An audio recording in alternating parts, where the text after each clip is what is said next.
வணக்கம். இன்றைய மாவட்ட செய்திகள். கோவை மாவட்டம் வால்பாறை ஈட்டியார் எஸ்டேட் பகுதியை சேர்ந்தவர் அன்னலட்சுமி, வயது 67. இரவு 11 மணி அளவில் குடியிருப்பு பகுதிக்கு வந்த ஒற்றை காட்டு யானை ரேஷன் கடை கதவை உடைத்தது. சத்தம் கேட்டு வீட்டிற்கு வெளியே வந்த அன்னலட்சுமியை வாரி சுருட்டி கீழே போட்டு மிதித்தது. அக்கம் பக்கத்தினர் வெளியே வந்து சத்தம் போட்டதில் யானை அங்கிருந்து சென்றது. யானை தாக்கியதில் மூதாட்டியின் கால், இடுப்பு பகுதியில் பலத்த காயம் ஏற்பட்டது. அவரை பொள்ளாச்சி அரசு ஹாஸ்பிட்டலில் அட்மிட் செய்தனர். மூதாட்டி குடும்பத்தினரிடம் வனத்துறையினர் முதற்கட்டமாக 5000 ரூபாய் வழங்கினர். விசாரணை நடக்கிறது. ஆனந்தம் ஆனந்தம் ஆனந்தம் அங்கன்வாடி சென்றிட ஆனந்தம். ஆடுவேன் பாடுவேன் ஓடிடுவேன் ஆனந்தமாய் விளையாடிடுவேன். விருதுநகர் சங்கரலிங்கபுரத்தில் செயல்படும் அங்கன்வாடி மைய ஆசிரியை ஜெயலானி. இவர் குழந்தைகளை கண்டவுடன் குழந்தையாகவே மாறிவிடுவார். அங்கன்வாடி மையம் வரும் குழந்தைகளுக்கு டான்ஸ் ஆடி, பாட்டு பாடி, மழலை மொழியில் கல்வி கற்று வருகிறார்.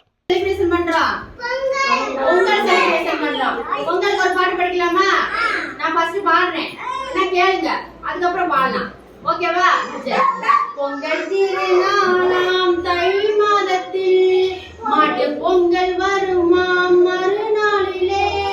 பொங்கல் திருநாளாம் தை மாதத்தில் மாட்டு பொங்கல் வருமாம் மறுநாளிலே.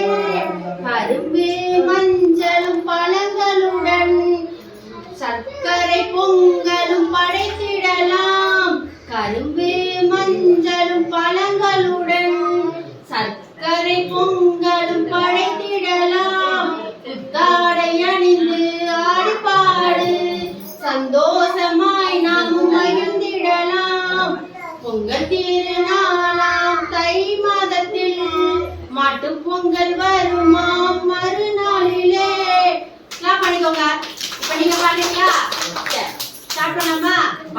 பொங்கல் திருநாளாம் தை மாதத்தில் மாட்டு பொங்கல் வருமாம் மறுநாளிலே.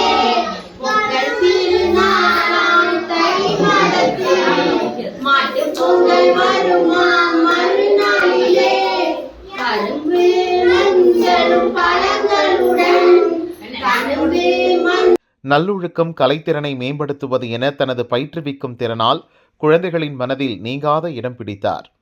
குழந்தைகள் மீது அன்பும் மிகுந்த அக்கறையும் கொண்ட ஆசிரியை ஜெயலானியின் சேவை கௌரவிக்கும் வகையில் டெல்லி செங்கோட்டையில் நடந்த குடியரசு தின விழாவில் ஜெயலானி சிறப்பு அழைப்பாளராக பங்கேற்றார்.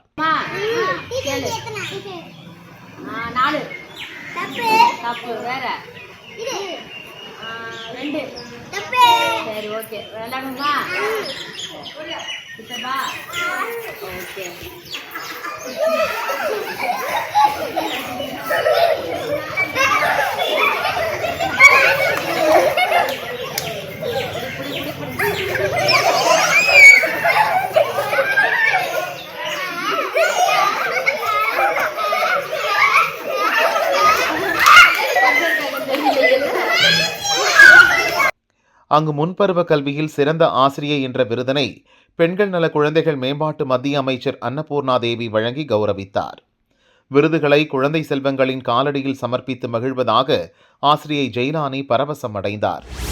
நீலகிரி மாவட்டம் உட்லாண்ட்ஸ் பகுதியிலிருந்து குன்னூருக்கு அரசு பஸ் வந்து கொண்டிருந்தது. இன்று மதியம் காட்டேரியில் சில பயணிகளை ஏற்றி மொத்தம் 55 பயணிகளுடன் குன்னூருக்கு புறப்பட்டது.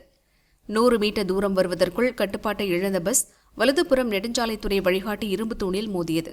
இதில் டிரைவர் 50 வயது மனோஜ் உட்பட 42 பேருக்கு காயம் ஏற்பட்டது.